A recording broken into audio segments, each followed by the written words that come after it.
네, 이번에도 미스터리가 많습니다. 포천 고무통 변사 사건. 네, 피의자 이 씨의 일관성 없는 진술로 수사의 난항이 이어지고 있는데요. 여러 가지 의문점 전문가들과 함께 살펴보도록 하겠습니다. 김경진 변호사 그리고 오윤성 순천향대 경찰행정학과 교수 두 분 모셨습니다. 네, 어서 오십시오. 안녕하십니까. 안녕하세요. 자, 우선 대표적인 의문점부터 하나 좀 살펴보죠. 네. 예. 오락가락 말 바꾸기 왜라고 주제를 저희가 뽑아봤는데요. 피해자 50대 이모 씨의 발언이 지금 오락가락하고 있지 않습니까? 일단 정리를 한번 해보고 얘기를 나누도록 하겠습니다. 피해자 이모 씨의 진술을 보면 검거 당시에는 남편과 외국인 한 명을 내가 죽였다라고 얘기를 했다가 조사 도중에 남편은 자연사했다. 어느 날 보니까 베란다에 쓰러져 있었다라고 얘기를 했거든요. 예. 자, 이 시신 두 구의 신원은 일단 밝혀졌습니다. 네. 이 씨의 이제 남편 그리고 또 다른 시신은 이제 직장 동료, 뭐 직장 안에서 서로 이렇게 좀 뭐 내연 관계에 있었던 것으로 이렇게 네. 좀 알려져 있는데, 뭐 직장 동료를 살해한 혐의는 이제 본인도 인정을 네, 해서 네. 이제 구속이 네. 되지 않았습니까? 네. 남편 부분이 이제 남아 있는데 그건 좀 이따 좀 저기 하고요. 남편 사망과 관련해서 초기에는 좀 인정하다가 다시 이제 부인했는데 이렇게 말을 바꾸는 경우는 어떤 때 그렇게 되는 겁니까? 그러니까 뭔가 필요에 의해서 목적에 의해서 거짓말을 하고 있다. 지금 인위적으로 진술을 지금 조절하고 있다. 이렇게 봐야 되는 것 같은데요. 그러니까 이제 리언남 같은 경우는 이제 목에 스카프도 걸려 있고 얼굴에 보면 랩도 씌어 있고 그러니까 시체의 현상 자체로 봐서도 누가 봐도 타살임이 분명하니까 그냥 시인을 한 것 같고, 남편에 대해서는 아마 아들과 이 어머니 사이에 틀림없이 뭔가가 있어요. 근데 다만 이 뭔가 부분에 이제 경찰이 좀 밝혀내야 될 것 같은데, 문제는 아들도 오락가라고 하고 있잖아요. 아버지가 10년 전에 나갔다고 얘기했다가, 아니면 아버지가 또 10년 전쯤에서 자연사했다라고 얘기를 했다가, 또 이 엄마는 보면 내가 죽였다고 얘기를 했다가 집에 오니까 자연사해 있었다고 했다가, 또 어머니 얘기가 시체를 뭐 누구 지금 뭐 100만 원 주고 옮겼다고 얘기를 하는데 누구랑 같이 옮겼다는 또 얘기를 안 하고 있고.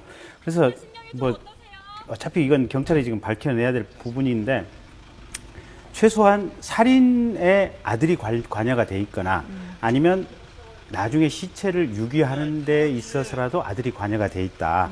다만 근데 어머니는 어머니 나름대로 최소한 뭔가 아들 부분을 좀 숨겨주고 싶은 것 같고, 아들도 어머니의 진술 내용이 언론을 통해서 밝혀지니까 거기에 맞춰서 지금 뭔가 얘기를 지금 하고 싶어 하는 상황인 것 같고, 경우에 따라서는 살인의 공범일 가능성도 배제할 수는 없다.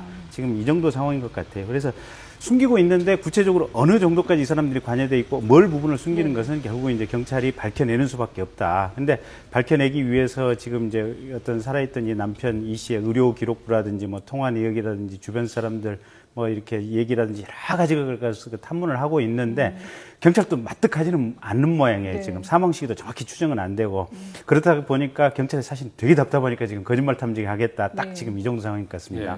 근데 지금 이렇게 진술이 엇갈리고 있는 부분을 보면은 피의자 이모 씨가 정말로 용의주도하게 이 진술 번복을 해서 경찰 수사에 혼란을 주겠다, 뭔가 교란 작전을 하겠다라고 생각한 게 아니라면은 본인이 계획하지 않아서 우발적으로 범행을 저질러서 이렇게 좀 뭔가 오락가락하고 있다, 이렇게 볼 수도 있는 거 아닌가요? 이 사건은 뭐 이게 우발적이냐 아니면 계획적이냐 이런 것을 따지기 전에 일단 이제 피의자 이 씨의 진술이 굉장히 지금 빠른 속도로 바뀌고 있어요.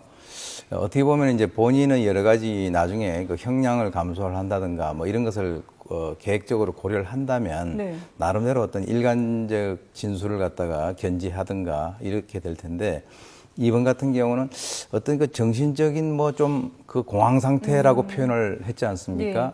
그 정도로 본인은 상당히 이제 당황하고 그렇기 때문에 아주 그 치밀한 계획 범죄라기보다는 어떻게 보면은 그 자기가 하고 싶은 대로 해 놓은 상태에서 제대로 대처를 하지 못한 상태에서 이것이 오픈이 되니까 매우 당황하는 그런 상태라고 저희가 보여집니다. 처음에 체포 당시에 변사체가 남편과 외국인이었다고 이제 진술했지 않습니까? 그렇죠. 그래서 일부 이제 보도도 이렇게 나갔었는데 알아보니까 결국은 이제 내국인이었죠. 본인도 이제 이제 말을 좀 바꿨는데 이 부분도 좀 공황 상태에서 나온 실수라고 봅니까? 뭐 그렇죠. 이게 뭐 실수라기보다는 어떻게 보면 이 사람의 그 심리 상태가 굉장히 이제 그 불안정하다라고 생각이 되고요.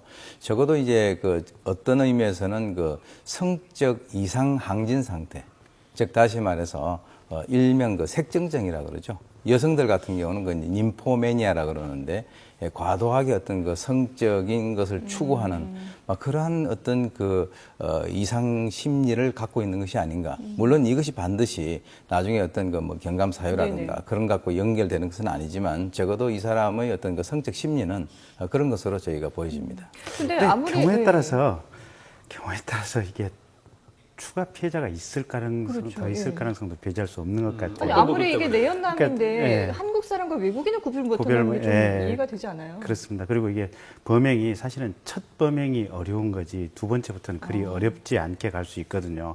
거기다가 지금 이 여성 이모 씨 용의자의 어떤 상태를 보면 네. 이 사람들이 굉장히 용의 주도하거나 이런 사람은 아니에요. 그러니까 뭔가 좀 지능이 좀 상당히 떨어지고 충동적으로 행동을 하고 이게 끝나고 나면 사실은 시신을 유기하려면 저 체구에 보면은 뭔가 이렇게 시신을 분쇄해서 유기하려면 유기할 수도 있는 상황이거든요. 네. 근데 또 그건 안 했어요, 보면. 시신 유기 안 하고 휴대전화 같은 경우도 지금 그 남편 명의로 개통해서 쓰고 있던 네. 거 또 그다음에 지금 또 다른 피살자 것으로 추정되는 휴대전화 다 지금 통안에 지금 넣어놨잖아요, 보면.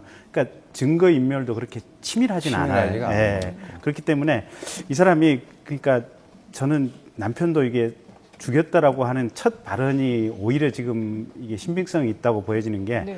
그냥 이렇게 뭔가 이게 자기 책임감이란가 잘못했다라는 의식이 어느 정도는 조금은 있는 사람인데 그렇다고 그래서 뭔가 이게 조직적이고 체계적이고 거짓말을 하고 말을 막 짜서 하는 상황은 아닌 것 같아요. 네. 그러니까 이 상황을 피하고는 싶은데 그렇다고 해서 조직적인 거짓말을 할 만한 능력은 안 되고 그래서 어떤 때는 진실을 얘기하고 어떤 때는 거짓을 그냥 인위적으로 조금 조작해서 하고 그러니까 상황에 따라서 조금 횡설수설을 하는 것 같은데 대체로 이게 외국인이라고 하는 부분이 진실이라고 치면 또 다른 피해자 있을 가능성 충분히 있다고 외국인 봅니다. 피해자가 있을 가능성이 큽니다. 예. 왜냐하면 이제 위에 있던 그 시신에 대해서는 외국인이라고 얘기를 그렇죠. 했거든요.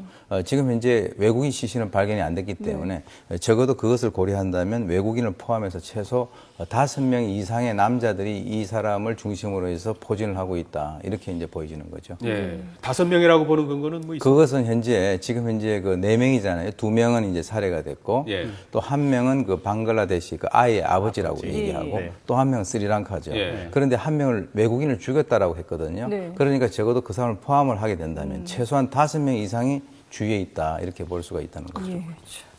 자, 다음 주제어 보실까요?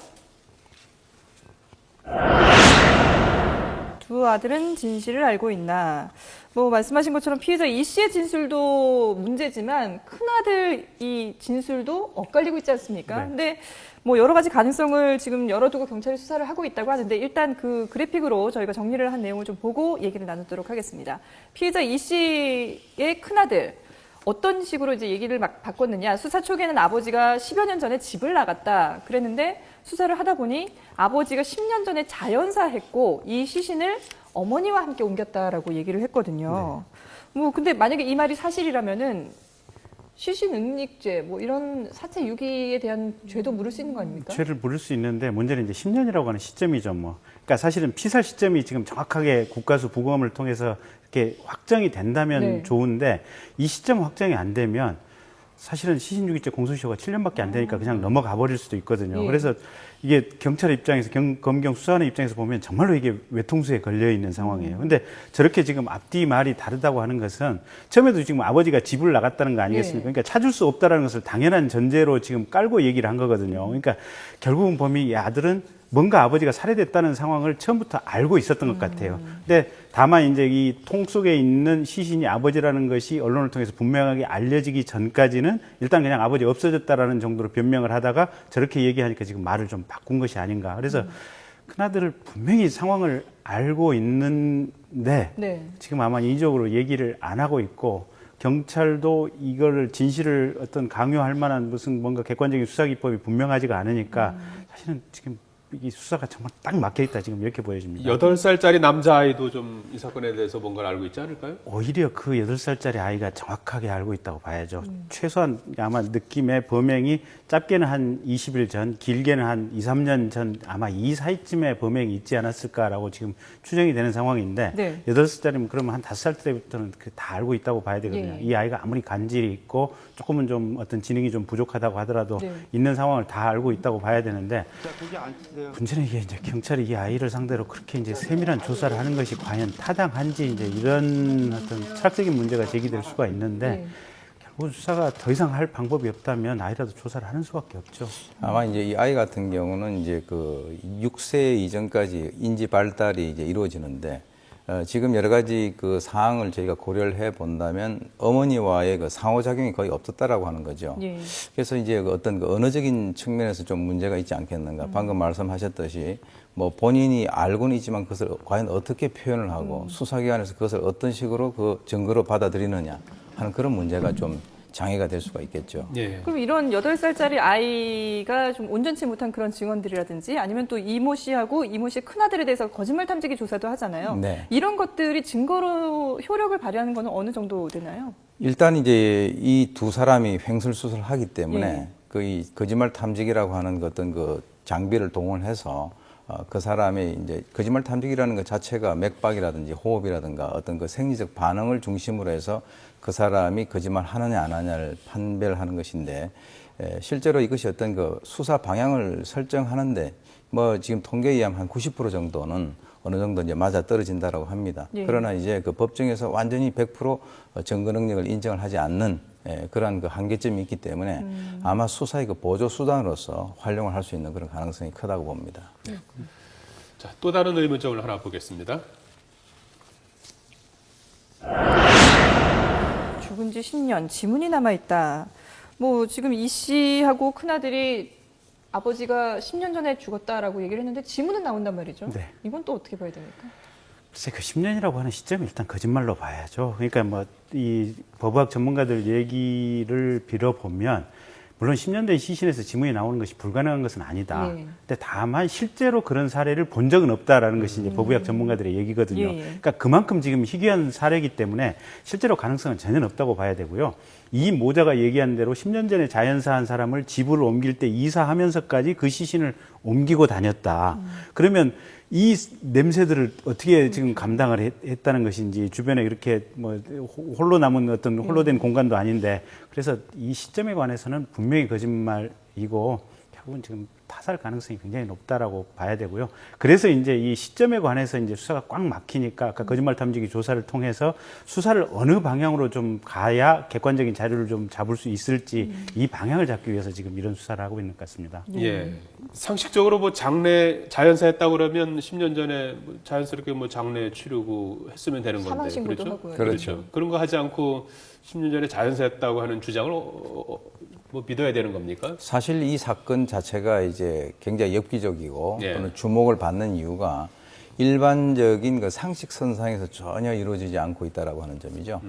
그래서 어떻게 보면은 그 피의자 이 씨가 예. 일종의 그 저장강박증, 즉 다시 말해서 그 쓰레기를 버리지 않는다든가 하는 그런 것과 이제 좀 연관을 시켜볼 수도 있지만 어찌됐건 간에 이러한 그 상황이 발생된다라고 하는 것은 보통 일반인들이 상식 선상에서 이해를 하기가 매우 어려운 그런 특이한 케이스, 네. 즉 다시 말해서 이 범죄학적 측면에서 연구 대상이 될 수 있는 그런 특이한 케이스다 이렇게 볼 수가 있습니다. 그러니까 이 여성분이 이게 한 3일 전인가 기자회견 자청했지 않습니까? 본인이 기자회견 하겠다고 했었거든요. 그러다가 기자들 오니까 그냥 또 고개 푹 숙이고 지금 잘못했다고 지금 얘기를 하고 있거든요. 근데 기자회견을 자청한다고 하는 것은 이분이 뭔가 겁을 먹거나 경찰에 붙잡히고 난 다음에 네, 경찰서 안에 체포되고 나서 지금 예. 그랬었거든요. 그러니까 이게 본인 얘기가 지금 뭐 남편이 자연사를 했는데 뭐 혹여 내가 타살 의혹을 받을까 봐서 그걸 뭐 어떤 신고라든지 이런 정식적인 절차를 못 밟았다 이런 것은 지금 턱도 없는 얘기인 것 같고요.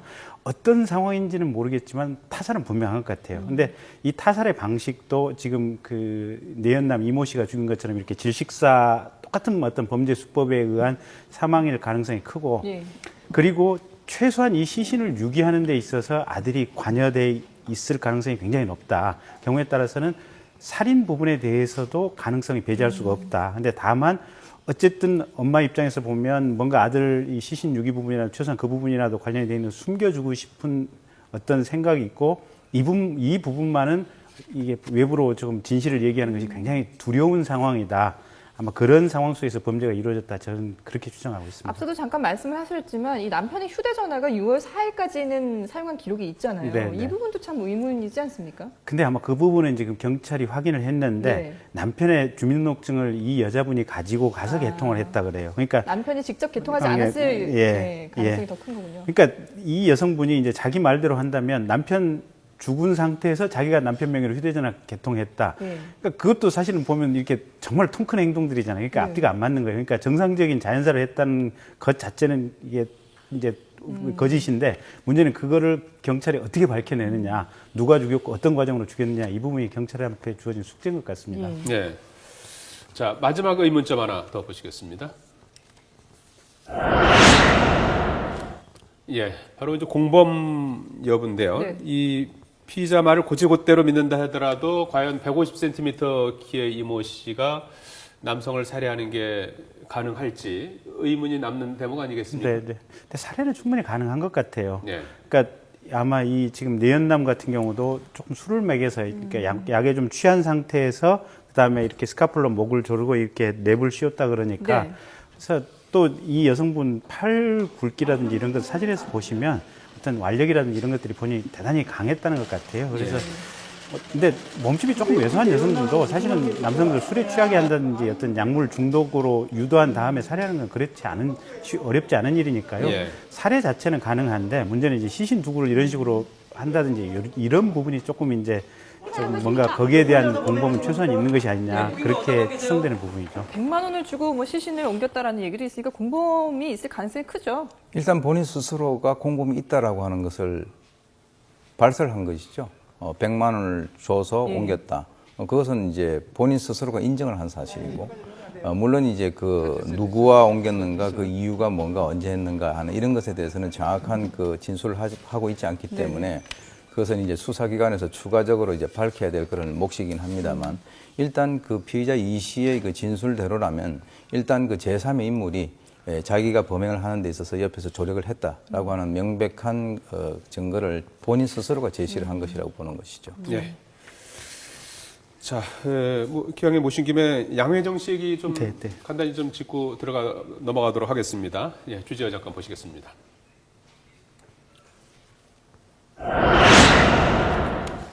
지난주부터 뭐 계속 재소 안 되는 양회정 씨 이제 구속될 것인가 하는 것이 추미애 관심사인데요. 양회정 씨의 그러니까 이제 여죄가 있느냐 이런 이제 부분과 관련해서 뭐 차명 재산도 지금 네. 네. 들여다보고 있고 네. 뭐 그러고 있는데 어떻게 될 것 같습니까? 그래서 이제 검찰이 그러니까 이제 구속할 만한 범죄 사실은 충분히 밝혀낸 것 같아요. 근데 문제는 이제 검사장이 부임하자마자 불구속 수사 약속을 했단 말이에요. 네. 그럼 이건 대국민 약속이고 어떤 국가 권력의 공신력 문제이기 때문에 예. 그 점에서 굉장히 고심을 하는 것 같아요. 그러니까 차명 재산 부분도 기실 지금 국가에 의해서 검찰에 의해서 가압류가 돼 있는 상태거든요. 그러니까 이미 양혜정 씨 조사하기 이전에 차명 재산이라고 검찰에서 이미 단정을 짓고 어느 정도의 거기에 관련된 자료를 가지고 있는 것 같고, 다만 이제 마지막 도피 순간에 이제 돈 뭐 3억이 오고 갔느냐 이제 이런 부분과 관련해 가지고는 김엄마가 받았다가 이제 누구한테 맡겨둔 7천만 원 정도는 확인이 됐지 않습니까? 그러니까 양혜정 씨한테도 최소한 일정 부분 돈이 건너갔을 거라고 추정이 되는데, 그런 부분에서 미세하게 지금 정확한 사실관계 규명이 안 돼서 아마 검찰이 이제 그런 부분을 좀 조사를 하고 있는 것 같은데, 영장 청구할지 말지는 검찰이 아마 조사를 하고도 이렇게 상당히 고뇌를 해야 되는 부분 아닌가 싶습니다. 네. 근데 김엄마가 또 검찰에 자수한 날 이 조사 마치고 금수원 가가지고 양혜정 씨를 만났단 말이죠. 네. 그렇다면 이 두 사람이 말을 맞췄을 가능성, 또 구원파가 관여했을 가능성도 있지 않을까요? 지금부터는 이제 그 스테이지 2입니다. 즉 이전까지는 그 유병헌의 그 어떤 신병을 확보를 하고 하는 그런 쪽에서, 또는 그 발견된 시신이 과연 그 유병헌의 시신인가, 그것은 이미 과학적으로 증명이 됐기 때문에 네. 재론의 여지가 없는 것이고요. 지금부터는 어떤 그 자금을 누가 차지하는가, 그 자금을 구원파 내부에 있는 제3의 그 세력이 차지하는가, 아니면은 지금 이제 그 미국에 있는 김혜경 씨가 계속 그 보존을 하는가, 네네. 아니면은 국가에서 그것을 구상권을 행사해서 환수에 성공할 것인가, 이것이 키포인트입니다. 예. 그래서 이제 지금 그 양혜정 씨가 이미 이제 불구속 상태에서 수사를 계속 하고 있기 때문에 들어가서 입을 맞춘다라고 하는 것은 그거는 명확 관화한 거죠. 그래서 지금 이제 어떤 그 제3의 세력에 의해서 기획적으로 검찰에 지금 대응을 하고 있다. 왜냐하면 최초부터 이 구원파 사건 같은 경우는 국가를 상대로 해서 그 고음파에서 대변인을 내세워가지고 어떻게 보면 저항을 한 그런 케이스이기 때문에 충분히 이제 그럴 가능성은 있다라고 보는 거죠. 예, 알겠습니다. 말씀하신 대로 이제 구원파 자금은 이제 어디로 갈지 스테이지 2도 한번 긴장을 한번 살펴보도록 하겠습니다. 예. 김경진 변호사, 오윤성 순천향대 경찰 행정학과 교수였습니다. 고맙습니다. 고맙습니다.